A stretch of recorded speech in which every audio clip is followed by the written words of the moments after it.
Bom dia, graça e paz. Graças a Deus estamos chegando, né? Chegamos a mais um domingo. O Senhor até aqui tem nos ajudado, tem nos guardado. E hoje nós vamos dar início a uma nova lição. Creio que todos vocês têm essa lição em casa. Males que aflige o ser humano. É uma lição que nós já estudamos e ela é bem atual para o momento em que estamos passando. E nós vamos estar, começando pela lição 1, a primeira lição. Mas antes vamos estar orando, amém? Vamos estar orando. Deus Todo-Poderoso, nós te louvamos, te engrandecemos, te agradecemos pelas tuas misericórdias, te agradecemos por mais esse domingo, podemos estar aqui na tua presença para juntos aprendermos mais de ti, para ouvir os louvores, a palavra, sermos alimentados, Senhor, do alimento celestial. Obrigada, Senhor. Obrigada, e nós podemos afirmar com certeza que até aqui tu tem nos ajudado, Senhor. Pai, nos conduza nesse momento de escola dominical a estarmos absorvendo aquilo que tu tem para cada um de nós, Senhor. Tudo coloco em tuas mãos e te agradeço em nome do Pai, do Filho e do Espírito Santo. Amém. Amém, amados? Então, a lição 1, que tem como título, Deixe a pressa e viva melhor. Parece difícil, né? Deixar a pressa e viver melhor. Aí eu até faço uma pergunta para nós. Será que com essa pandemia estamos aprendendo a deixar a pressa? A viver mais tranquilamente, mais na dependência de Deus? Nós vamos estar vendo o texto bíblico básico que se encontra primeiramente Isaías 40, do 28 ao 31, depois Marcos, capítulo 6, verso 30, 31, 33. Ok? Vamos ler então? Não sabeis, não ouviste que o eterno Deus, o Senhor, o Criador dos confins da terra, nem se cansa nem se fadiga? Não há esquadrinhação do seu entendimento. Dá esforço ao cansado e multiplica as forças ao que não tem nenhum vigor. Os jovens se cansarão e se fadigarão, e os mancebos certamente cairão. Mas os que esperam no Senhor renovarão as suas forças, subirão com asas, como águia. Correrão e não se cansarão, caminharão e não se fadigarão. Agora vamos para Marcos 6, 30, 31, 33. E os apóstolos ajuntaram-se a Jesus e contaram-lhe tudo, tanto o que tinham feito como o que tinham ensinado. E ele disse-lhes, vinde vós aqui à parte, a um lugar deserto e repousai um pouco, porque havia muitos que iam e vinham e não tinham tempo para comer. E a multidão viu-os partir, e muitos o conheceram, e correram para lá a pé de todas as cidades, e ali chegaram primeiro do que eles, e aproximavam-se deles. Então vamos estar estudando essa lição, e esses dois, tanto Isaías como Marcos, esses versículos que nós lemos, Marcos mostra ali que eles precisavam de um momento de descanso, e Isaías diz que aqueles que esperam no Senhor têm suas forças renovadas, aqueles que aprendem a descansar no Senhor. O texto áureo está em Salmo 40, verso 1, parte A, que fala assim, esperei com paciência no Senhor. E os objetivos dessa lição, vamos lá. Primeiro, reavaliar o seu estilo de vida para melhorar a qualidade da mesma. Então é necessário, para que nós tenhamos uma qualidade melhor de vida, reavaliar, ver o que está dando certo, o que não está, onde eu preciso melhorar, o que está me impedindo, de ter uma qualidade de vida. Então precisamos fazer essa reavaliação. Entender que precisa viver de forma saudável e produtiva. Então é necessário viver uma vida, de forma saudável e produtiva. Entender que não se pode deixar oprimir pela correria da vida moderna. Isso é muito importante. O sistema nos engole. E se a gente entrar nessa correria da vida moderna, nós vamos nos desgastando, cansando e sendo engolidos pelo sistema. Vamos para o nosso comentário, palavra introdutória, olha o que diz. Quem busca a vida espiritual abundante tem que lutar contra a pressa. Viram que importante que fala aqui? É necessário realmente lutar contra a pressa. Se eu busco viver, né, o sobrenatural de Deus, eu preciso ter tempo com Deus. E um tempo de Deus não é um tempo de pressa, é um tempo de descanso, é um tempo de qualidade, é um tempo dedicado a esse tempo, vamos dizer. Para a maioria dos cristãos, o grande perigo não está em renunciar à fé, mas em se tornar tão apressado, ocupado e preocupado que acaba vivendo uma dimensão medíocre da fé. Veja o que nos revela o salmista no Salmo 38:8. Eu sempre falo, procure, né, ler esses versos que são indicados, né? Muitas vezes a gente construímos igreja maravilhosa, mas só vamos lá uma vez por semana. E ainda chegamos em cima do horário, quando não atrasado, e queremos sair antes do tempo, né? E queremos aquela igreja linda. Isso acontece não só com a igreja, com a casa. Às vezes nós queremos uma casa, a casa do nosso sonho, e depois não queremos curtir a nossa casa. Nessa pandemia tem muita gente que não quer ficar dentro de casa. Às vezes queremos ter filhos e depois não temos paciência. Temos pressa que nossos filhos cresçam porque a gente não está aguentando mais. Olha como nós somos, né? Como a gente precisa realmente aprender muitas coisas. Questionando sobre a pressa. Ponto 1. Um dos grandes males da era moderna é a pressa. Esse é um dos grandes males.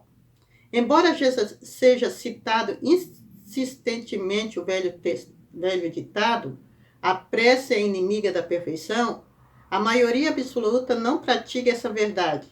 Pressa tornou-se sinônimo de sucesso e eficiência. Muitos dizem, é para amanhã, quando tem que fazer um trabalho, né, qualquer coisa. Quanto mais apressada a pessoa aparenta ser, mais bem-sucedida penso que ela é. Somos atraídos pela pressa, ela faz a pessoa se sentir importante. É um grande erro, né? Nós temos vendo, né, vivenciando os males que essa correria faz, né, tanto na vida emocional, física, né, os infartos, as doenças do coração, da mente, e na parte espiritual, nos relacionamentos. Então, a pressa impede, né, de se sentir solidão. Muitas pessoas não querem ficar só consigo mesmo. Às vezes não querem encarar a sua realidade. E como é necessário esse estar só comigo mesmo, para ver, para avaliar, como nós vimos ali, né? Reavaliar nossa vida, isso é muito saudável. A pressa é a grande inimiga da vida espiritual hoje, né? Como eu disse, eu quero ter o sobrenatural de Deus, eu tenho que ter tempo de qualidade com Deus. É impossível orar com pressa. A oração exige que nos aquietemos e diminuamos o passo. A pressa é capaz de destruir a alma e impedir que se viva bem. Ela é um dos inibidores do relacionamento. E quando fala isso, é tanto o relacionamento com Deus, com a família, com os amigos. A gente não tem tempo para nada. Às vezes, quando a gente cai numa cama ou alguém morre, que a gente pensa, por que eu não fiz aquilo? Por que eu não tive mais tempo? Já é tarde demais. Carl Jung, o famoso psicólogo, diagnosticou a doença da pressa e afirmou categórico. Olha o que ele fala, preste atenção. A pressa não é coisa do diabo. A pressa é o diabo. Olha, bem interessante para a gente analisar, né, essa frase aqui. Jesus Cristo e a pressa. 1.1. De todas as dádivas que Deus dá ao homem, certamente uma das mais preciosas é o tempo. E lá em Eclesiastes fala que há tempo para todos os propósitos. Não devemos atropelar o tempo. Jesus sabia que o seu tempo na terra era limitado. E várias vezes falou sobre isso. Aí nós temos as citações aqui de João 2, 4, 5, 25 e Mateus 26, 45 para vocês lerem. Segundo Jesus, a pressa mantém as pessoas sufocadas, olha, pelas preocupações, pelas riquezas e pelos prazeres da vida. Isso fala muito lá em Lucas 8,14. Então a pressa nos sufoca, porque a pressa ela nos dá motivo de preocupação e procura por riquezas e prazeres da vida que não nos levam a nada. Ao contrário, às vezes nos traz mais problemas. Eu não estou dizendo aqui de que você não pode ter prazer na vida, nem riqueza, não. Mas quando essa procura é incessante, né, que te leva a não ter tempo para as coisas necessárias, como família, amigos, Deus, aí você está realmente sufocado. O tempo pode ser amigo ou inimigo da nossa rendição a Cristo. Vai depender do tempo que eu tenho para com Cristo, né? Cristãos apressados geram discípulos apressados. Os discípulos apressados formam uma igreja apressada. Alguns cristãos vivem mais ao relógio do que a Deus. Servem mais ao relógio do que a Deus. Mas esse cristianismo anormal tornou-se tão comum que não se vê nele nada de errado. Não se pode dedicar a vida inteira a Deus num só momento e ter o assunto resolvido de uma vez para sempre. É preciso entregar-lhe a vida segundo após segundo. Então, muitos vivem essa vida apressada, quer dizer, aquilo que eu digo, eu tenho um culto às 7 horas, mas 9 horas eu já tenho que estar em casa. Às vezes até aviso a família, vocês não ficam lá, não conversam com ninguém, que isso. Então, vão vivendo essa vida e isso passa a ser uma coisa normal. E não é, isso passa a ser agonizante.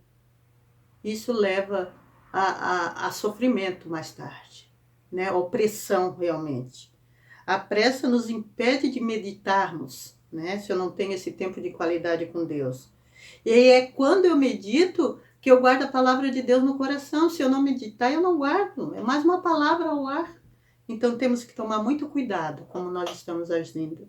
Seguir a Cristo não era nem é coisa que se faça a carreira, correndo.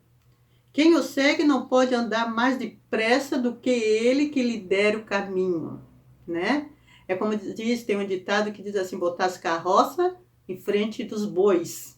Jesus vivia ocupado, mas nunca com pressa. Jesus tinha a responsabilidade do que ele veio fazer aqui na terra, e nós temos que ser responsáveis também. Mas isso não quer dizer que ele andava com pressa. Quem afirma através do profeta Isaías, Deus afirma através do profeta Isaías que quem é como o mar agitado, incapaz de sossegar e que não tem prazer, não tem paz, é o ímpio, né? Então, aquela pessoa que vive sempre agonizante. O Senhor tem uma resposta para quem é incapaz de sossegar.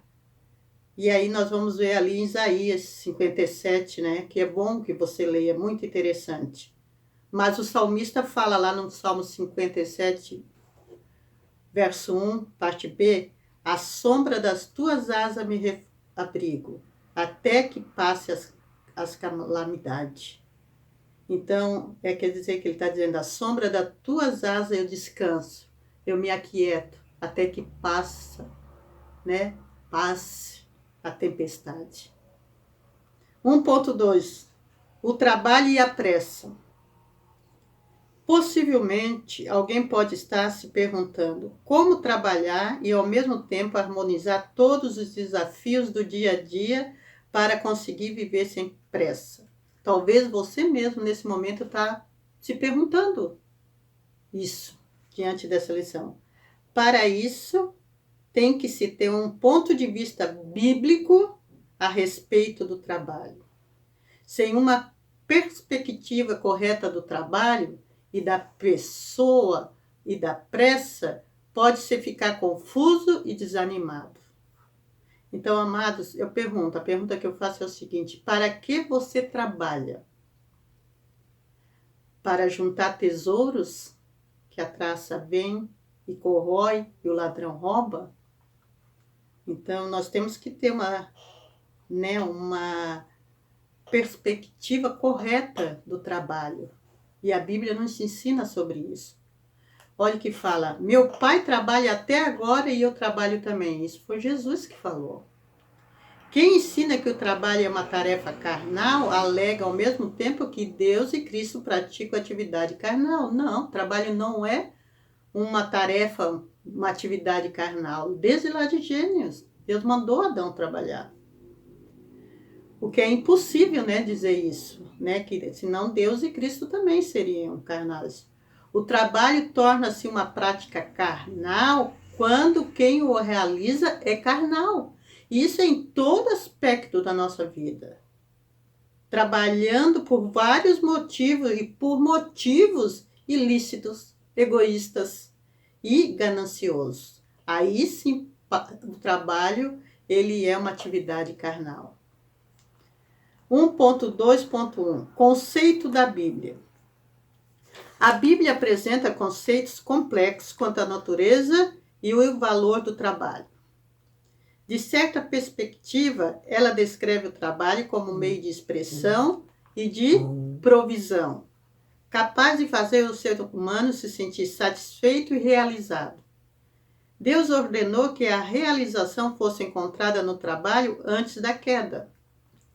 A Bíblia também ressalta que o trabalho pode ser uma fonte de sofrimento, opressão, enfado e infelicidade, pois o trabalho tem sido manchado pela natureza humana por causa do orgulho, da inveja, da ganância, da corrupção, da tendência que se tem de tirar proveito do esforço alheio.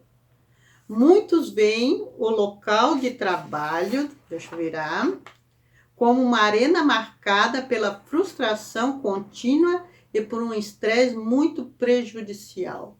Hoje em dia nós vemos muito isso. Se você for numa empresa grande, até pequena, fazer uma análise com cada funcionário, vocês vão encontrar muitas pessoas estressadas, muitas pessoas com problema, porque para muitos o trabalho é uma competição. Para muitos, o trabalho é uma maneira gananciosa de passar até por cima de outro para obter o que quer, para destaque. E essa questão de ter que assumir metas que, se fosse feita de uma maneira organizada e correta, não é problema, mas ela cobre tudo o resto. Ela não respeita a tua família, ela não respeita o teu tempo, ela não respeita o tempo de ninguém. Então, cuidado para a gente não cair nesse engano. Em Eclesiastes 2, encontra-se uma posição intermediária que reconhece tanto as alegrias quanto as dores do trabalho. Deve-se evitar os dois extremos, né? O trabalho não deve ser meu ídolo e o meu maior prazer, como também não pode ser uma opressão para mim. O crente não deve se apegar demais ao trabalho, pois a verdadeira fonte de significado e segurança está em Deus, né? Está em Deus e não no que se faz, nos bens que se adquire. Eu sempre falo isso, o seu trabalho é porque Deus me dá saúde, porque Deus dá confiança. Essa é a certeza que eu tenho que ter, né? E que a minha fonte de segurança, de sustento, vamos dizer assim, e de alegria vem de Deus. Então, se nós tivermos essa consciência, nós vamos trabalhar, vamos produzir e vamos ser felizes. Aqui não está falando em ser irresponsável, em não saber, né, não trabalhar, mas está falando em, primeiramente, reconhecer que o nosso sustento vem de Deus. Ele me deu trabalho, Ele me dá força para trabalhar, então eu devo trabalhar com alegria, com responsabilidade, mas não fazer o trabalho o meu maior, né, amor, né? Muitas pessoas estão fazendo isso. Trabalhar é preciso, é necessário, mas temos que ter sabedoria e não entrar nesse sistema louco que está engolindo as pessoas. Porque quando eu não trabalho da maneira correta, né, e eu entro nessa correria sem fim, se torna muito perigoso, né? E quando o trabalho quer me engolir, eu não tenho hora para descanso, não tenho hora para a família, não tenho hora para Deus, esse mesmo trabalho vai destruir a minha saúde, a minha família e a minha vida espiritual. Então, precisamos ser prudentes. 1.3. Como detectar a doença da pressa? A pressa já é uma doença. Após as explicações dadas, certamente cada um já detectou se o vírus da pressa se alojou em sua vida. Mas caso ainda não seja capaz de diagnosticar e se está contaminado por ele, receba ajuda. Pessoal, uma coisa nessa avaliação que nós temos que fazer é sempre estar aberto para receber ajuda, tanto do alto como de alguém, um amigo, né, alguém que possa nos orientar. Analise e responda com honestidade, as frases abaixo, se elas coincidirem com o estilo de vida que você leva, certamente você está sofrendo da doença da pressa. Então, preste atenção em cada frase que iremos citar e faça uma análise. Responda para você mesmo. As horas do dia nunca são suficientes para fazer tudo o que é preciso? Ou você está precisando de um dia de 30 horas? Tinha uma propaganda do Itaú que falava isso. Itaú 30 horas. Consulta o relógio enquanto está conversando com alguém, enquanto dirige, enquanto assiste um culto. Pense, analise. Sempre reclama dos sinais de trânsito? O carro que dirige sempre arranca primeiro do que o que está no lado? Passa por todos, deixa todo mundo para trás? Interrompe as pessoas antes que ela termine o assunto ou para que elas terminem a conversa? Quer dizer, não consegue ouvir? É muito comum às vezes, os pais fazerem isso para os filhos, ou os maridos fazerem isso para a esposa, ou as esposas para o marido. Pense bem nisso. Corre para escolher a menor fila no supermercado? Faz e pensa mais do que uma coisa ao mesmo tempo? Isso é muito comum a gente fazer, hein? Vê televisão, lê, janta e conversa ao mesmo tempo? Olha, come em pé ou com um prato na mão ou termina antes de todo mundo? Eu tenho o costume de comer bem rápido. E é uma consequência ainda de quando eu trabalhava. Se descobre correndo mesmo sem motivo para isso? Não consegue relaxar, não consegue descansar, não consegue aproveitar o tempo que está vivendo, né? Nunca tem tempo para esposa e filhos? Fique impaciente com frequência. Amados, o pior cego é o que não quer enxergar. Nós podemos estar enquadrados em muitas dessas frases. Se nós estamos, é necessário a gente avaliar e mudar, pensar, tá? Então, porque se uma dessas atitudes aqui acima está ocorrendo na nossa vida, nós temos que voltar para uma vida mais calma, mais simples. Quando eu digo simples, não é ser desprivado de ter as coisas, mas simples no modo de viver cada tempo, né? Cada momento com qualidade. Não se tem nenhuma possibilidade de agradar ao Todo-Poderoso quando se chega apressado à sua presença ou se joga diante dele um cântico e uma oração e sai correndo de volta para o modo de vida atropelado. Né? Como a oração. Pai, obrigada por esse alimento, amém. Pai, eu vou para o trabalho, obrigada, amém. Não, joga uma oração, às vezes joga um cântico, às vezes nem medita no que está cantando, né? No que está orando. Isso aí não agrada a Deus. Quem quer ter experiência com Deus tem que encaixá-lo na agenda. E em primeiro lugar. Buscai o Senhor em primeiro lugar. E todas as outras coisas vos serão acrescentadas. Deve gastar tempo com Ele e tempo de qualidade. Ponto 2. Consequência da pressa. Então vamos ver quais são as consequências da pressa. Primeiro, 2.1, a confusão. A pressa traz confusão. Quem vive com pressa tem uma vida confusa. Começa e não termina, não sabe onde parou, às vezes não sabe nem para onde ir, fica sem direção. Não adianta comprar uma pilha de livros e nunca lê-los, ou ler só para dizer que leu.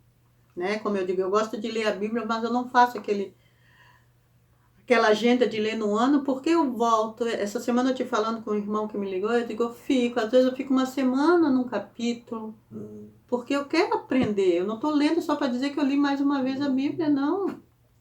Nem ter uma agenda repleta de compromisso que não pode atender, ou atende, né? De uma maneira relaxada. Muito menos comprar aparelhos que ajudam a ganhar tempo, mas que nunca se tem tempo para parar, ler as instruções e descobrir como usá-lo plenamente. Às vezes a gente tem aparelho que tem uma serventia muito maior e melhor do que nós já usamos e nós não sabemos dessa serventia porque a gente não leu as instruções, não teve tempo para isso. Ouça o sábio conselho da palavra. Isaías 30:15. Esse eu quero ler com vocês. Isaías 30:15. Olha o que é que diz. Porque assim diz o Senhor Deus, o Santo de Israel, em vos convertedes e em sossegardes, essa é a vossa salvação. Em vos convertedes, em mudar de vida e sossegar. Na tranquilidade e na confiança, a vossa força. Então, quer dizer que nós temos força quando temos tranquilidade e confiança no nosso Deus. Porque quando eu não tenho confiança, eu perco a força. Eu perco a esperança. Mas não o quiseste. Isso está dizendo para o povo de Israel. O povo de Israel não quis. E será que nós não estamos igual ao povo de Israel?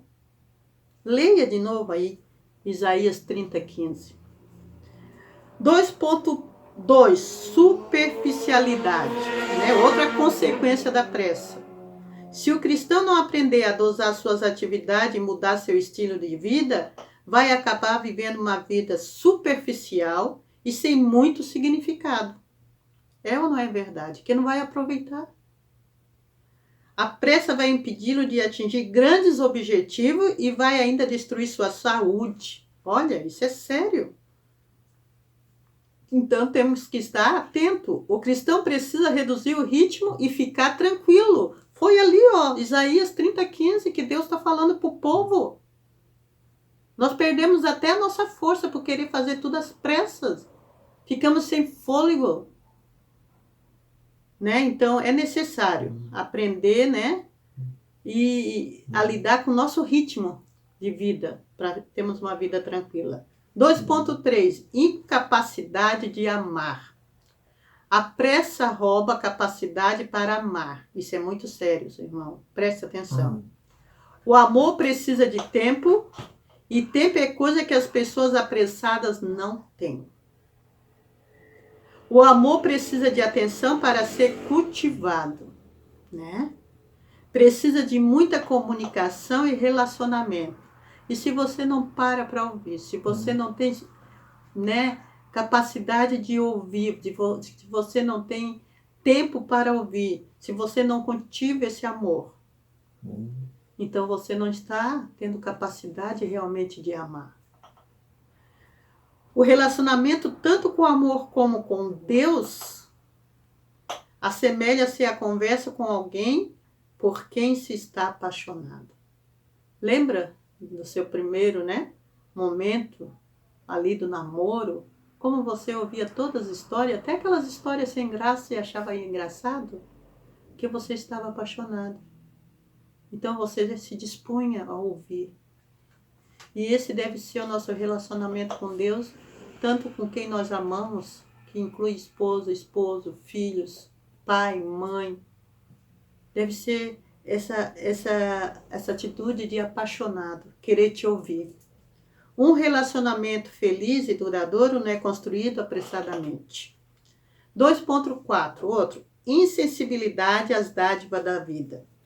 A pressa destrói o sentimento de louvor, a pessoa com pressa não tem tempo de se maravilhar com as dádivas, deixa eu virar, que Deus lhe concede. Lembra, eu sempre falo que quando eu viajo, eu peço, vamos devagar, que eu amo ver os montes, as montanhas, as variedades de verde, inclusive as flores. Nessa época do ano, muitas vezes eu já fui para São Paulo, nessa época da primavera, você passa ali depois do Paraná, aquelas montanhas altíssimas e cheios de ipê, a coisa mais linda de todas, né? Branco, rosa, lilás, amarelo. Aquilo ali me delicia, são as maravilhas, são as dádivas de Deus para nós. Sempre correndo, não percebe as belezas ao seu redor. Não canta ou assobia.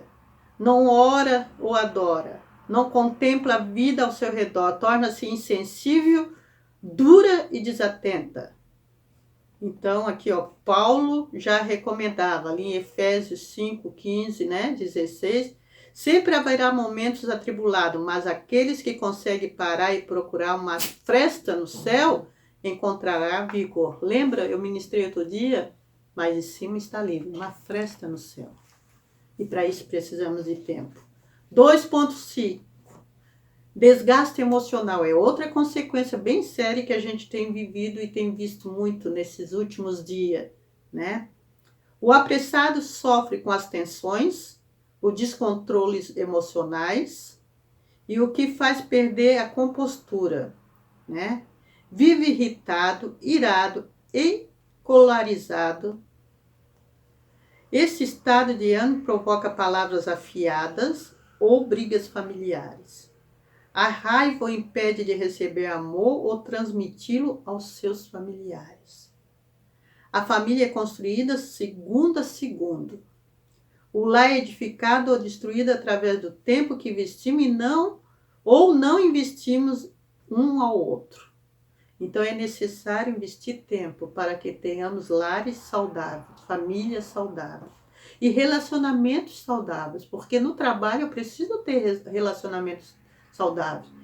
Na igreja eu preciso ter relacionamentos saudáveis. Né? Onde eu for eu preciso me relacionar. O nosso Deus é um Deus relacional. Na alegria da comunhão e do amor, o relógio desaparece. E o nosso relacionamento se torna mais importante do que o tempo. O tempo que você está ali com seu filho é mais importante do que a sua pressa. 3. Administrando o tempo. Cada pessoa é totalmente responsável pelo correto uso do tempo que Deus lhe dá, já que foi confiado ao homem esse bem tão precioso chamado tempo. Ele deve ter consciência de que esse tesouro, uma vez gasto, não pode ser reposto. Passou, passou, né? Deste modo, deve aprender como administrar o tempo de forma sábia e produtiva. Vejamos o que a palavra de Deus ensina a respeito do tempo. Então, nós temos que aproveitar bem todas as oportunidades que Deus nos dá, que depois que passou essa oportunidade, ela não volta mais. Então, vamos ver lá como administrar. O que a palavra fala? 3.1. Ninguém é dono dos seus próprios dias. Isso nós já sabemos. Eu não sei nem se daqui a 5 minutos estarei viva. Tiago lembra que a vida é fugaz, quer dizer, é como um sopro, passa rápido.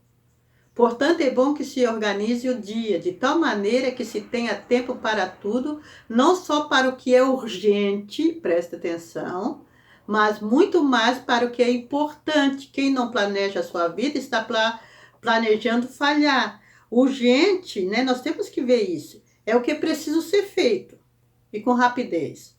O importante é o que é necessário. Então, tem muitas coisas que a gente acha que é urgente, mas não é necessário. Ela até pode ser urgente, mas ela pode ser feita em outro momento. Ela tem até que ser feita, mas não precisa ser nesse momento. Porque nós temos que tomar cuidado com o que é importante em cada momento. O que é importante é dar atenção para o seu filho ou lavar a louça. O que é importante é ver um jornal ou conversar com o seu filho. E assim segue muitas outras coisas. Pense. 3.2. Usar o tempo para glorificar a Deus. Alguém afirmou, ou empregamos o nosso tempo para engrandecer a Deus ou para exaltar nós mesmos. Outra coisa que precisamos avaliar. Estamos empregando o tempo porque estamos exaltando a Deus ou queremos glorificar nós mesmos? É bem sério. Usar o tempo sem levar a Deus em conta é, na verdade, perdê-lo. Mesmo que eu pense que estou fazendo para Deus. É algo sem igual o que acontece com o crente quando gasta tempo em sua presença, na presença de Deus. Na presença de Deus, a oração e o trabalho se unem para produzir vitória, não desgosto, não derrota, não desânimo, não ficar sentar porque não me estão dando apoio ou porque ninguém está prestando atenção. Não, você vai fazer com alegria, com amor e vai se sentir feliz. 3.3. Cuidado com a tirania da urgência. Lembra que eu falei ali? Tem coisas que é urgente, precisa ser feita. Mas o importante, tem que cuidar o que é importante no momento. É impossível viver uma vida saudável, ter uma família equilibrada, servir a Deus e glorificá-lo se a pessoa vive sempre com pressa. A lógica da secularização é se estar ocupado o tempo todo. O andamento divino é diferente. Né? Então, a moda é assim, o meu filho tem que estar ocupado de manhã, à tarde e à noite. Com o quê? Né? Porque às vezes eu tenho que ocupar ele que eu não tenho tempo para estar com ele. A melhor maneira de alcançar os objetivos é por meio da forma de Deus. Somente Deus pode fortalecer e renovar o homem interior da canseira produzida pela correria moderna. E é o que nós estamos vendo. Mesmo nessa pandemia, infelizmente, se continua vendo isso. E qual é a solução? Vamos lá. 3.4. Ninguém muda se não sente a necessidade de mudar. Por isso a necessidade da avaliação. Eu tenho que reconhecer a necessidade de mudar. Peçamos a Deus para que ajudar-nos a rever nossas prioridades e mudar nosso estilo de vida. Vamos pedir a Deus, né? Ao Espírito Santo que nos guie, nos dirige, nos ensine. Algumas sugestões para serem pensadas. Então, ó, de novo, pense em cada frase aqui, em cada ponto que vamos falar. Reveja seu modo de vida. Reveja. Organize melhor seu dia. Isso é uma agenda, né, que você tem que fazer. Procure conversar e ouvir a sua família. Se puder, a cada 3 meses, tira uma mini férias. Né? Uma mini férias, um dia, um piquenique, uma praia. Tudo coisas que Deus fez para nos maravilhar. Comemore as suas vitórias e as datas importantes. Comemore. É uma maneira de mostrar gratidão a Deus pelo que Ele fez, pelas oportunidades. Procure trabalhar menos. Você não vai ganhar um palmo, né? Um corvo da sua vida, né? Por trabalhar mais. Durante o dia, tire alguns minutos para descansar. Ouça uma música. Faz quanto tempo que você não bota uma música lá que você possa ouvir tranquilo e chorar, às vezes, né? Fique de folga uma vez por semana. Pega uma vez por semana, né? Diz os trabalhos que hoje eu vou na igreja, vou passar meu dia com minha família. Aproveita isso. Escolha um lugar tranquilo para ficar sem fazer nada. Pare um instante e aquiete a mente. Parece que a gente nem tem mais a capacidade para isso, né? Louve a Deus por uma bênção recebida, gratidão. Agradeça a Deus por sua família. Cante um velho hino que foi esquecido e que lhe fez muito bem. Né? Não tem aquele negócio, isso aqui é do tempo da naftalina. Né? Foram hinos que fizeram muito bem. Cante. Seja implacável, elimine a pressa da sua vida. 3.4.1. Um sábio conselho. Cristo afirmou, pois que aproveitaria o homem ganhar todo o mundo e perder a sua alma. Né? Então, esse contexto aqui, esse texto, a palavra alma engloba tudo. Vida, salvação, família, felicidade e saúde. Tá?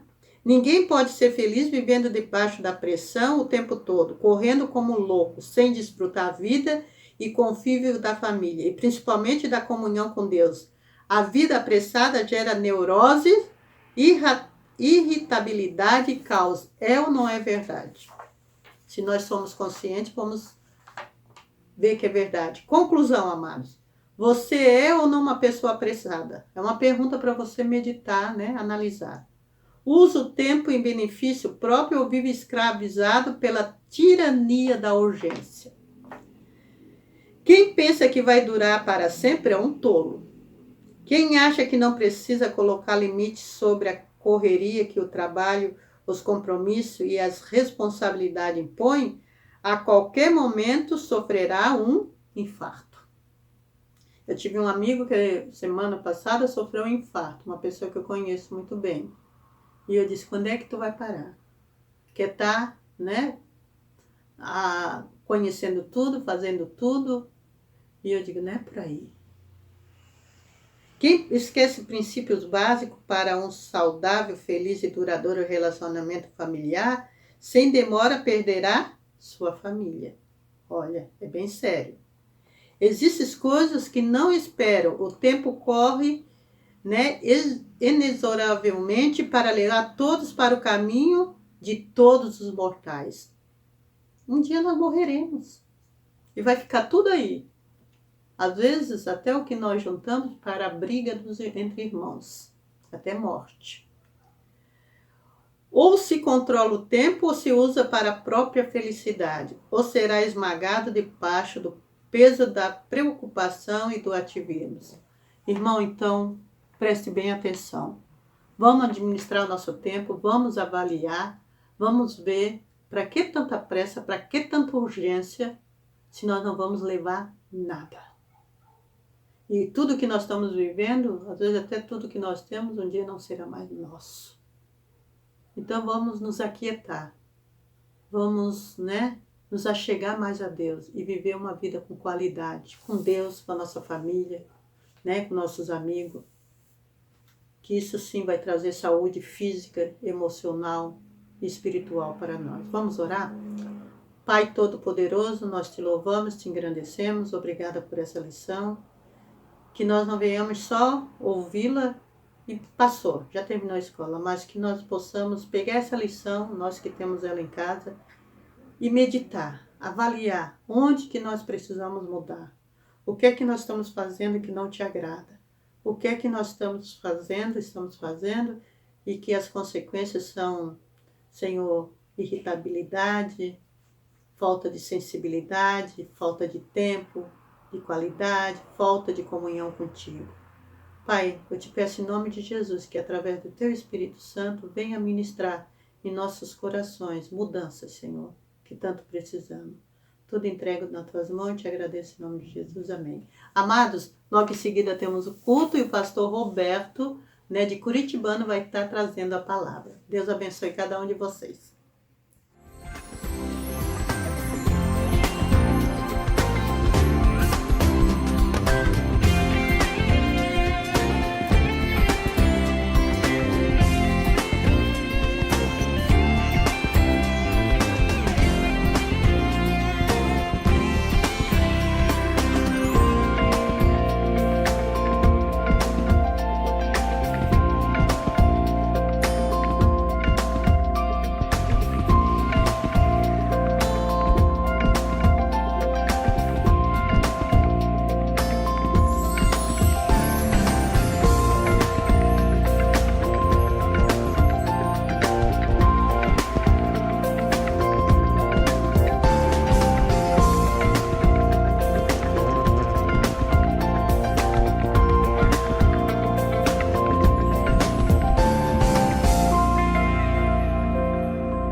A paz, povo de Deus! Muito bom estarmos mais um domingo juntos, glorificando o nome do nosso Deus, adorando ao nosso Deus verdadeiro, real. Glória a Deus por estarmos aqui, E eu gostaria de te convidar a vir comigo ler Lamentações, capítulo 3, do versículo 25, do 22 ao 25, desculpa. Vamos lá? Lamentações 3, 22. As misericórdias do Senhor são a causa de não sermos consumidos, porque as suas misericórdias não têm fim. Renovam-se a cada manhã. Grande é a tua fidelidade. A minha porção é o Senhor, diz a minha alma. Portanto, esperarei nele. Bom é o Senhor para os que esperam por ele, para a alma que o busca. Amém? Eu estava olhando o termo, no dicionário, que significa ser misericordioso. E aqui no dicionário diz: misericórdia significa sentimento de dor e solidariedade com relação a alguém que sofre uma tragédia pessoal ou que caiu em desgraça, dó, compaixão, piedade. E outro termo diz: misericórdia é um termo amplo que se refere a benevolência, perdão e bondade. O nosso Deus é um Deus de misericórdia, um Deus misericordioso para com todos nós. O Senhor não olha o pecadinho e o pecadão. Ele olha o nosso coração, a nossa verdade. O que tem dentro do nosso coração? Se há arrependimento dentro do nosso coração, Então o Senhor, a palavra de Deus diz que as misericórdias do Senhor são a causa de não sermos consumidos. Glória a Deus por isso. Porque, se não fosse a misericórdia do Senhor, o que seria de nós? se não fosse o perdão do Senhor. Glória a Deus, porque o Senhor nos alcançou e porque hoje podemos glorificar esse Deus misericordioso, esse Deus real e verdadeiro, que tem essa misericórdia, esse perdão, esse amor a todos os dias da nossa vida, todas as manhãs. E que nessa manhã você possa entregar o seu coração, ter o seu coração por completo, o seu coração por inteiro, e falar: Senhor, tem misericórdia de mim. Senhor, me ajuda nas minhas dificuldades. Eis-me aqui. E eu acredito que, com certeza, quando a palavra de Deus diz que o Senhor não rejeita um coração quebrantado na presença dEle. Então vamos orar? Amém? Senhor Jesus, obrigada pela Tua palavra, obrigada, Senhor, porque as Tuas misericórdias se renovam a cada manhã em nossas vidas e são a causa de não sermos consumidos. Obrigada, Senhor, pelo Teu grandioso amor, pela Tua paz. Obrigada porque sabemos que servimos a um Deus real e verdadeiro, a um Deus, Senhor, que nos conhece, Senhor, por inteiro, que conhece os nossos defeitos, as nossas dificuldades, que conhece as nossas qualidades, que muitas qualidades até pelas quais às vezes a gente não conhece. O Senhor nos conhece melhor do que nós mesmos. E nessa manhã, Senhor, que seria no culto de domingo que nós vamos Te adorar, nós queremos, Senhor, entregar os nossos corações a Ti. Queremos, Senhor, Te adorar em espírito e em verdade e clamar a Tua misericórdia sobre as nossas vidas. Clamar, Senhor, pelo Teu amor, pela Tua graça, pela Tua paz. Clamar, Senhor, por Ti, Jesus. Adorar ao Teu santo nome, em espírito e em verdade, a cada dia, Senhor. Mas nesse culto nós queremos, Senhor, entregar todo o nosso ser, toda a nossa vida, Senhor, todo o nosso coração, o nosso intelecto, tudo, Senhor, queremos entregar a Ti e Te pedir, Espírito Santo de Deus, toma liberdade em nossas vidas e vem, Senhor, ministrar em nossos corações a Tua vontade, o Teu querer. Em nome de Jesus, toma liberdade nesse culto. Eis-nos aqui, Senhor, queremos muito mais de Ti. Em nome de Jesus. Amém.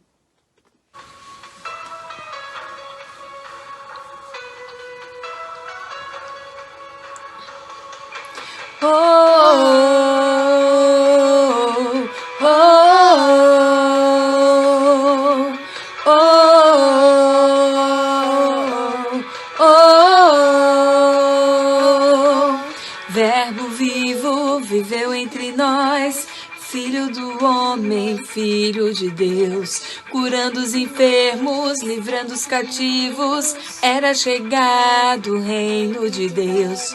Foi humilhado, crucificado, tão rejeitado pelos seus, ressuscitado, glorificado, o inferno e a morte venceu, e agora quem dizem que Tu és?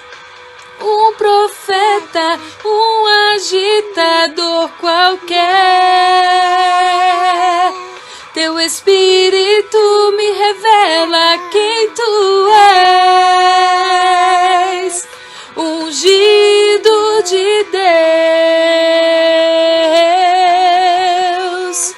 Tu és o Cristo, Filho do Deus vivo, sobre essa rocha Tua igreja está.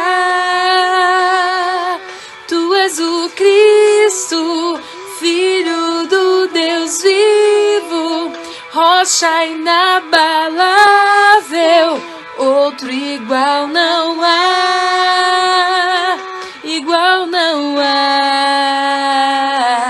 Oh, oh, oh, oh.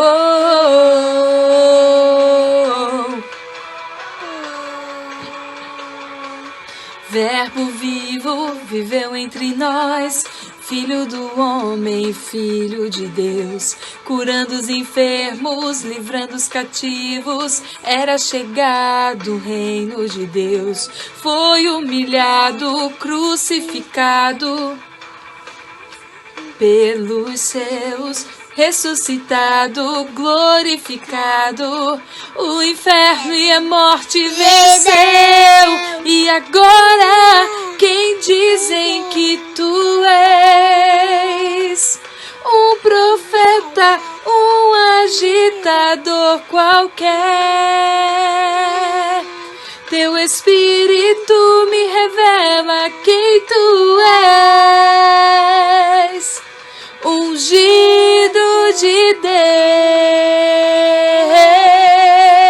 Deus, tu és o Cristo, Filho do Deus vivo, sobre essa rocha tua igreja está. Tu és o Cristo, Filho do Deus vivo, rocha inabalável, outro igual não há. Tu és o Cristo, Filho do Deus vivo, sobre essa rocha tua igreja está. Tu és o Cristo, Filho do Deus vivo, rocha inabalável, outro igual não há. Tu és o Cristo, Filho do Deus vivo, sobre essa rocha tua igreja está. Tu és o Cristo, Filho do Deus vivo, rocha inabalável, outro igual não há, igual não há. Oh, oh, oh, oh, oh, oh.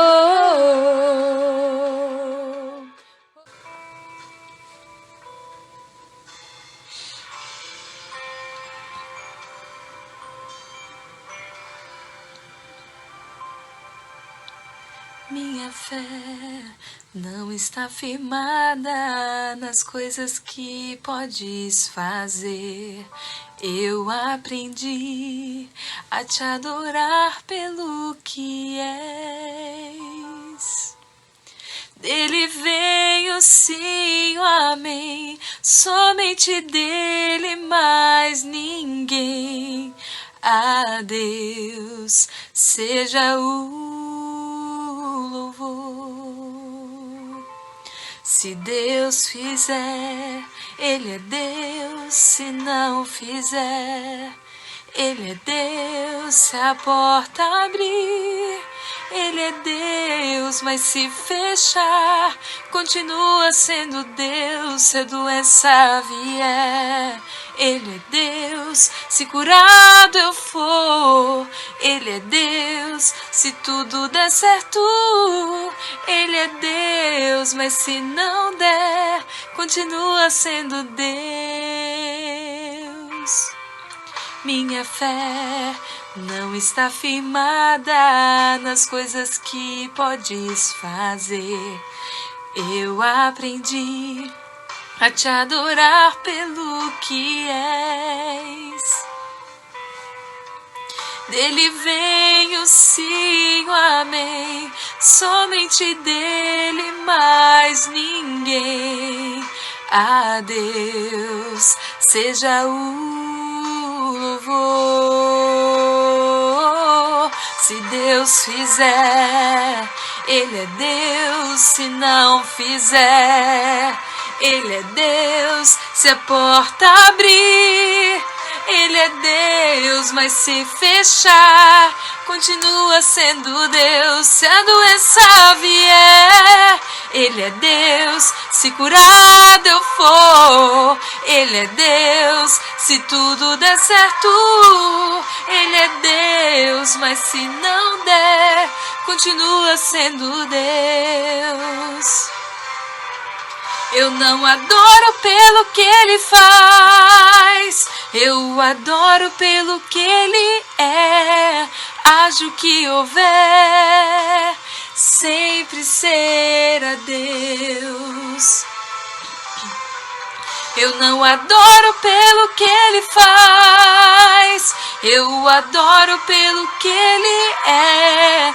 Haja o que houver, sempre será Deus. Se Deus fizer, Ele é Deus. Se não fizer, Ele é Deus. Se a porta abrir, Ele é Deus. Mas se fechar, continua sendo Deus. Se a doença vier, Ele é Deus. Se curado eu for, Ele é Deus. Se tudo der certo, Ele é Deus. Mas se não der, continua sendo Deus.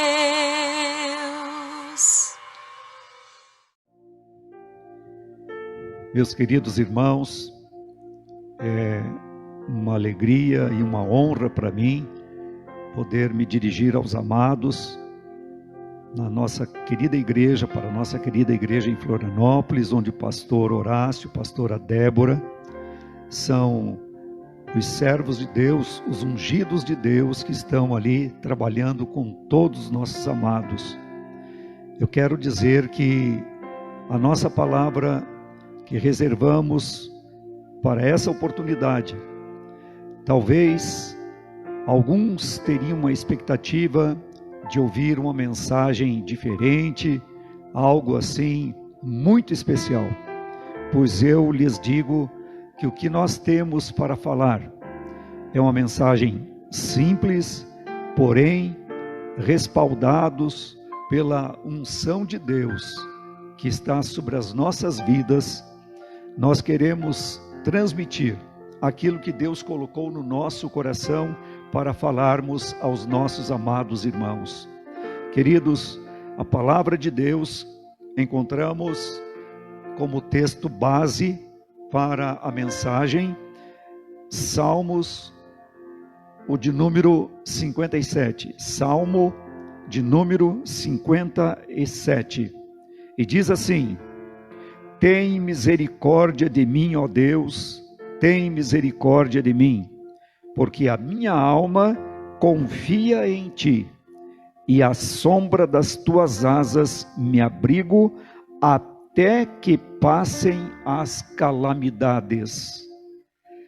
Que em nome de Jesus, o Senhor amado aplique a sua palavra até os nossos corações. É em nome dele que estamos falando. Nos regozijamos por estarmos sendo sustentados pelo Senhor. E essa palavra, amados, que nós acabamos de ler aqui, Salmo de Davi, nós vemos que este servo de Deus estava cercado de inimigos.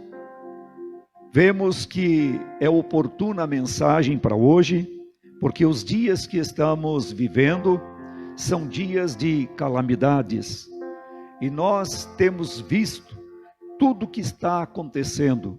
O cenário atual não é dos melhores, porém, o nosso amado Davi nos dá uma lição, nos dá uma dica de como poderemos fazer. Qual seria a nossa vontade expressa diante de algo que nos incomoda? Davi nos dá uma lição, nos dá um ensinamento, e ele fala assim: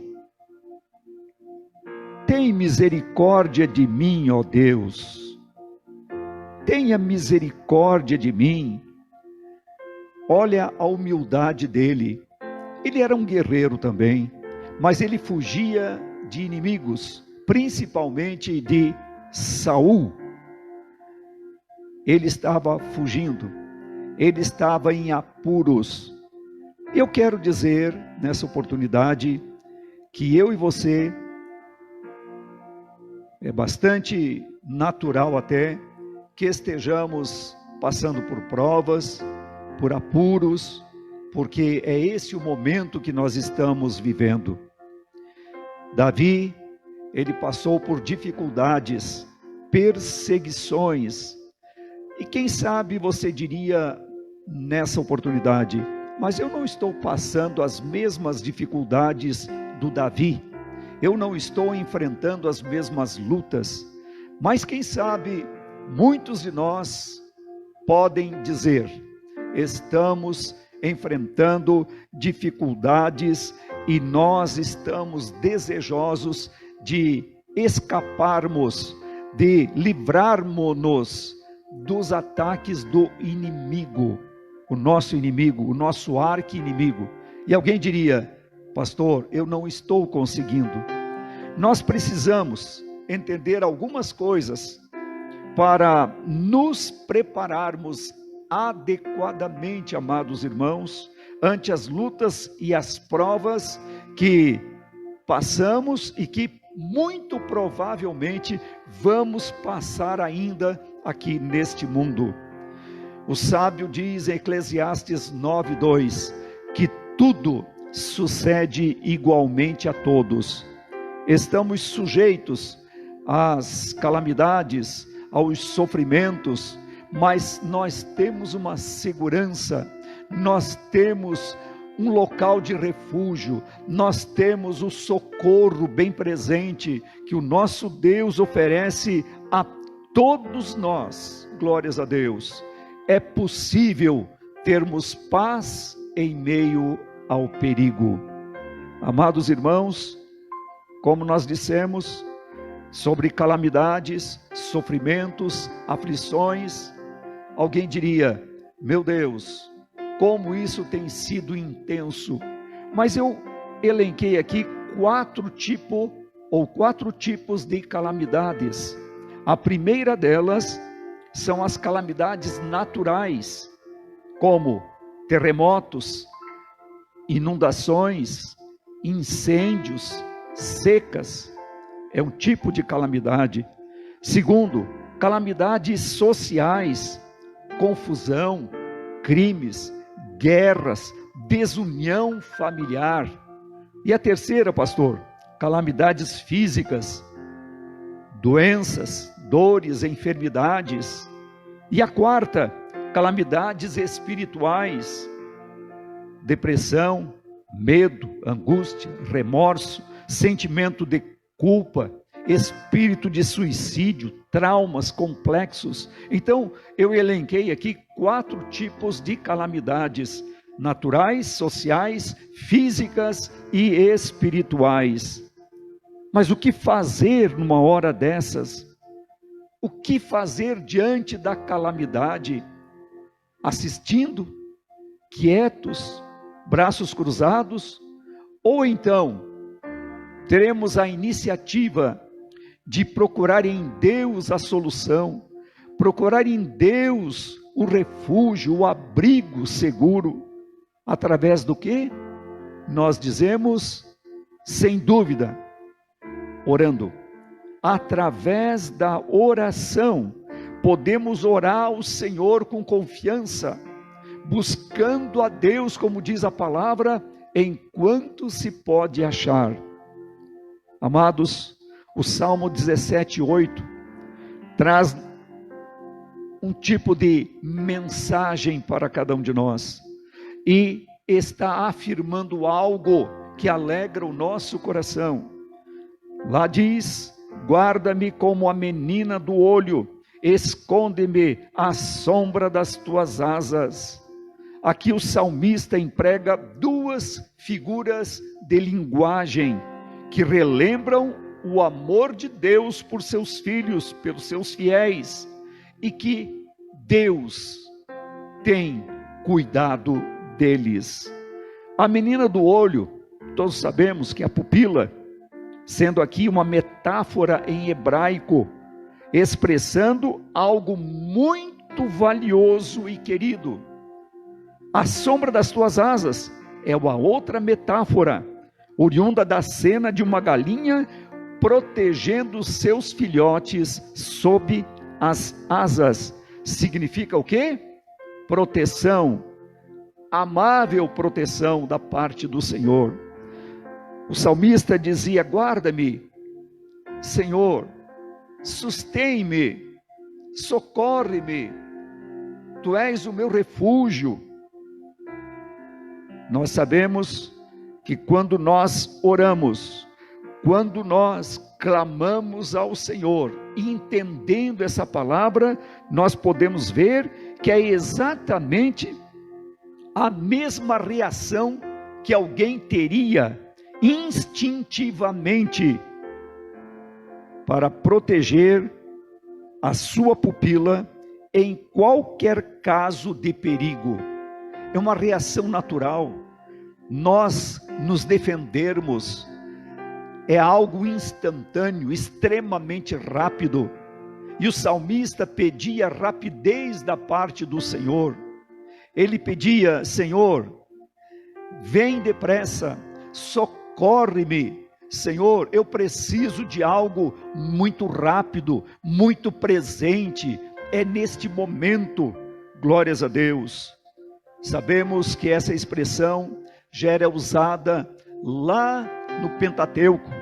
Nós sabemos que Moisés, quando ele apresentava e registrou inclusive o seu cântico, ele dizia que Israel, o povo de Deus, foi guardado no deserto como a menina dos olhos do Senhor.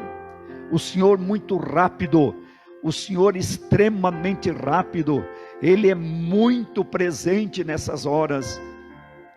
Irmão, irmã, o que você teria a dizer? Será que as nossas orações têm sido respondidas? Alguém diria: pastor Roberto, mas está demorando. Eu tinha uma expectativa de ser atendido imediatamente, instantaneamente. Mas eu quero dizer com toda a convicção, e você deve ter essa convicção, que o Senhor não está com seus ouvidos agravados, tapados, para não poder ouvir. O Senhor está nos ouvindo. A nossa função, a nossa obrigação, e até diria o nosso direito, é clamarmos a Deus em todos os momentos, é orarmos, é clamarmos ao Senhor, não só por nós egoisticamente, mas pelas pessoas que nós conhecemos, nossos parentes, nossos vizinhos, nossos amigos, pela população em geral. Devemos clamar ao Senhor, buscar a misericórdia de Deus, porque Ele, o Senhor, tem prazer em abençoar. O Senhor não tarda, o Senhor não perde tempo. A Bíblia diz que Ele sequer tosqueneja, sequer pisca os olhos. Ele está sempre atento aos seus filhos amados. Davi nos ensinou a orar. Ele apresenta um modelo que eu tenho o maior prazer, a maior satisfação de seguir o modelo apresentado por Davi. Nesse Salmo 57, ele começa assim: tem misericórdia de mim. O que ele estava dizendo? Misericórdia, a fonte da nossa salvação. Ele tinha consciência disso. Quando eu peço algo ao meu Senhor, no segundo ponto, ele diz: tem misericórdia de mim, vírgula, ó Deus. Ele reconhecia o Senhor como o autor do nosso livramento, graças a Deus. Em terceiro plano, tem misericórdia de mim, ó Deus, porque a minha alma confia em Ti. Aqui entra em ação a fé, que é a chave da vitória. Glórias a Deus. A fé, a chave da vitória. Portanto, ele reconhecia a nossa salvação, ele reconhecia que Deus é o autor do livramento, ele reconhecia que, crendo, confiando no Senhor, integralmente, incondicionalmente, ele via: aqui está a chave da minha vitória. Glórias a Deus. Quando nós clamamos ao Senhor, nós sabemos que a nossa oração, ela não fica restrita ao ambiente físico. Quando nós clamamos, eu não sei, meu irmão, minha irmã, a sua necessidade, mas eu posso admitir que nesse momento todos nós temos algo a pedir, temos algo a implorar, a suplicar. Eu quero te dizer que é fundamental que reconheçamos que Deus age por amor, por graça. Deus não é obrigado a nada. Interessante que o Senhor não olha para as nossas debilidades, as nossas fraquezas. Ele sempre está pronto a nos ouvir. Glórias a Deus por isso. Bendito é o nome do Senhor. Eu quero dizer a você que está nos assistindo, faça essa oração. O Senhor virá em teu socorro. Não pense que Deus esqueceu de olhar para nós absolutamente. Se isso tivesse acontecido, nós não estaríamos vivos nesse momento. A misericórdia do Senhor tem nos preservado, meus irmãos. Portanto, o assunto é crer mesmo, é pegar esse salmo aqui e louvar a Deus, porque o livramento do Senhor é certo. Muitas coisas aconteciam ao Davi, que para nós, para a nossa realidade, isso não ocorre. Ele tinha um tipo de situação de sofrimento, que era a perseguição do inimigo.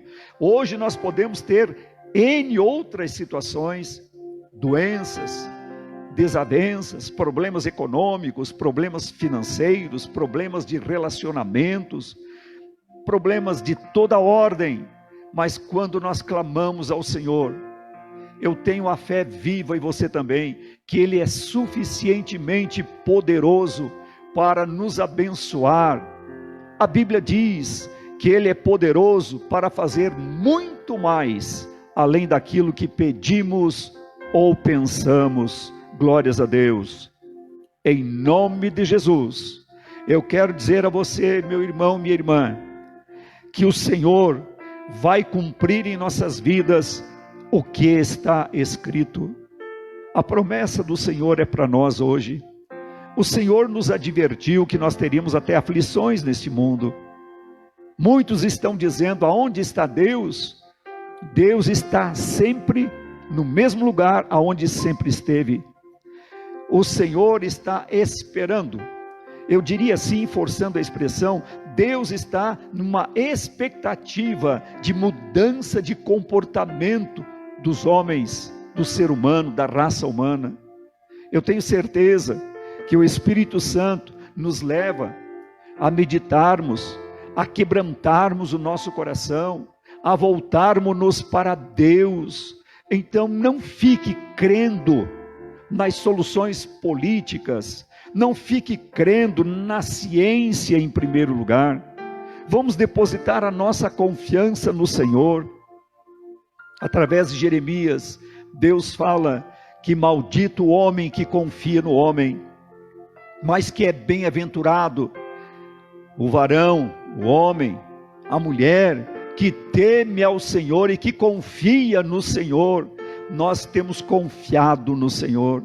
A nossa vida está nas mãos de Deus. Portanto, amados irmãos, qual é a receita para nós servindo a Deus? Qual a maior e melhor receita? É orar ao Senhor. Sem dúvida, buscar a presença de Deus. Sem dúvida, dizer ao Senhor que nós nos arrependemos das coisas que praticamos contrárias à vontade de Deus. O arrependimento, aquela vontade, irmãos, de ter assim a graça de alcançar o favor de Deus, para que sejamos alcançados por Ele, pedindo perdão, irmão. é um reconhecimento, é humildade, oferecendo o nosso coração, deixando o Espírito de Deus trabalhar em nossas vidas. Enquanto eu estou falando, o Espírito de Deus está nos levando a meditar. Qual tem sido o nosso comportamento, a nossa atitude até esse momento?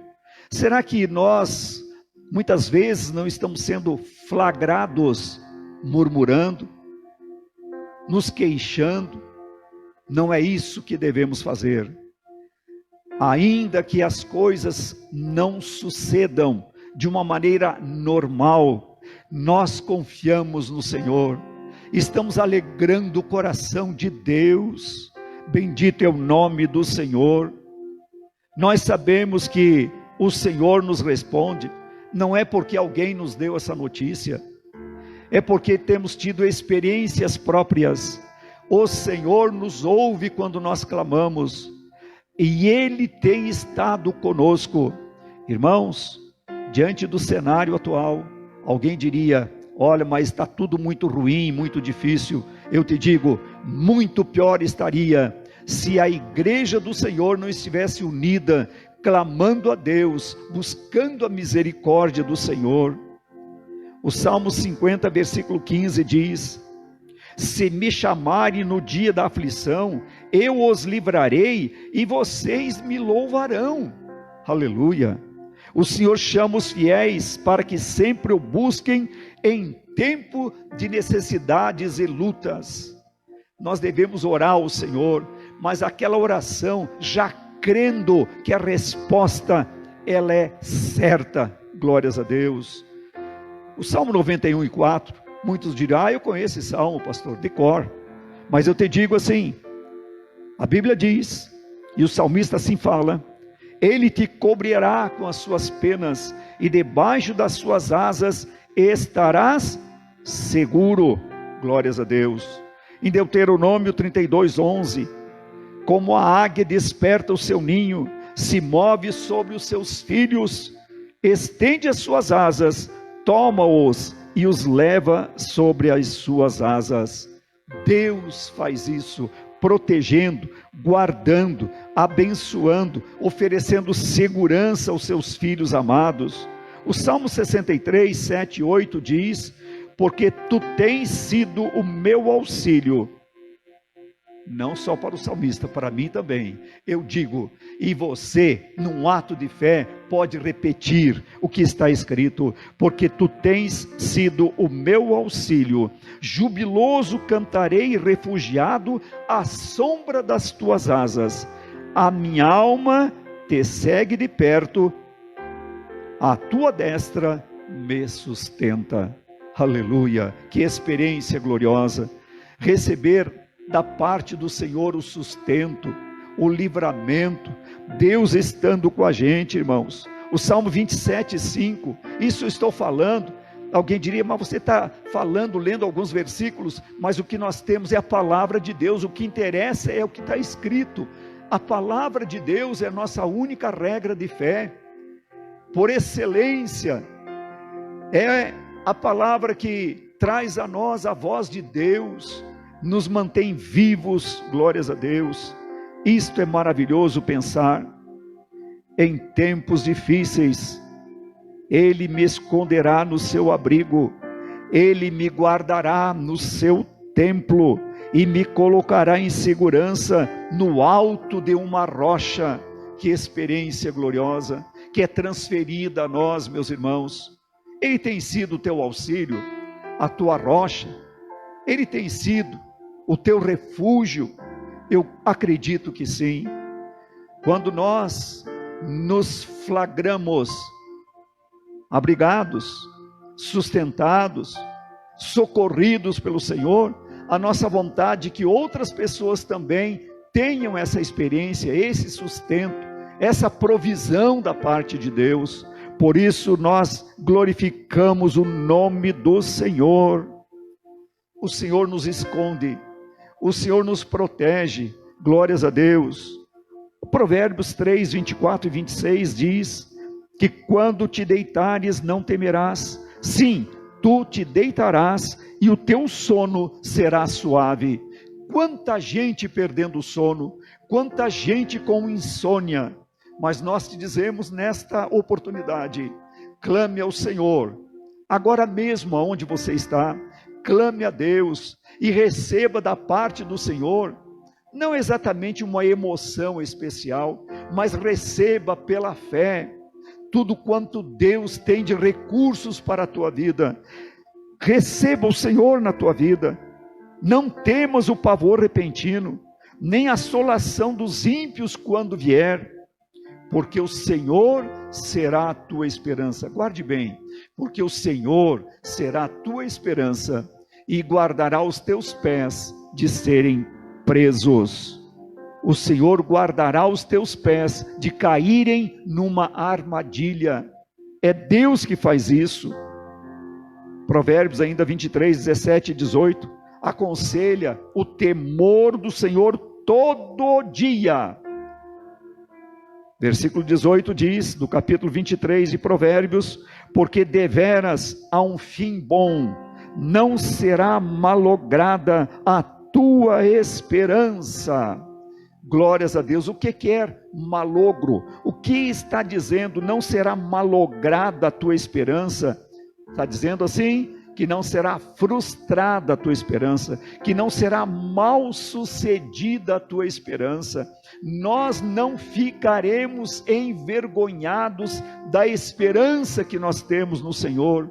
O Senhor não permitirá, irmãos, que fiquemos ali encurralados, reclamando, achando que fomos esquecidos, achando que toda a luta do mundo está sobre nós. O Senhor fará com que a nova aurora venha raiar sobre a nossa vida, porque é assim que diz a palavra, a vereda do justo é como a luz da aurora, que vai brilhando mais e mais, até ser dia perfeito. Lembra o que nós falamos há pouco? Que a fé é a chave da nossa vitória. Davi orava pedindo misericórdia, mas ele orava de um modo diferente. Nós falamos aqui no Salmo 57, ele orava crendo que o Senhor já estava atendendo. Então esta oração é uma oração aceitável diante de Deus. Ore, irmão, mas crendo. Tens problemas na família? Enfermidades, decepções, frustrações, depressões, tristezas, más expectativas, clame ao Senhor e já receba no teu coração a confirmação da bênção. Glórias a Deus. Não murmure, é uma palavra que nós estamos deixando por último aqui. Não reclame em nome de Jesus, mas faça o que a receita bíblica nos traz aqui. O autor da carta aos Hebreus diz, no capítulo 4 e versículo 16, cheguemos, pois, com confiança ao trono da graça, para que possamos alcançar misericórdia e achar graça, a fim de sermos ajudados em tempo oportuno. Que palavra maravilhosa, que palavra direta para nós. Cheguemos com confiança, agradando a Deus, crendo na vitória, crendo no poder de Deus. O Senhor te levanta agora, o Senhor é a tua salvação, o Senhor é o sustento da tua vida, Ele é o teu Redentor. Glórias a Deus. Importa que ouçamos a voz do Espírito de Deus, para assim sermos ajudados, para sermos auxiliados nesta hora. Amados irmãos, eu encerro por aqui, e eu desejo fazer uma oração. Eu não quero fazer uma oração costumeira, eu não quero simplesmente repetir palavras, mas com palavras simples e humildes, eu quero expressar ao meu Jesus aquilo que está dentro do meu coração, e o desejo que está ancorado aqui dentro, irmãos, para que a glória do Senhor se manifeste, para que a misericórdia do Senhor nos alcance. Glórias a Deus. Pai querido, nosso Deus, nós oramos neste momento, Senhor, eu te agradeço pela tua presença. Senhor, a oração de Davi é um exemplo para nós, é um modelo para todos nós crentes. Senhor amado, nós não sabemos as necessidades de cada um dos nossos irmãos que estão nos assistindo, mas o Senhor nos conhece muito bem. O Senhor conhece a nossa estrutura, o Senhor sabe que nós somos frágeis, precisamos da sua misericórdia.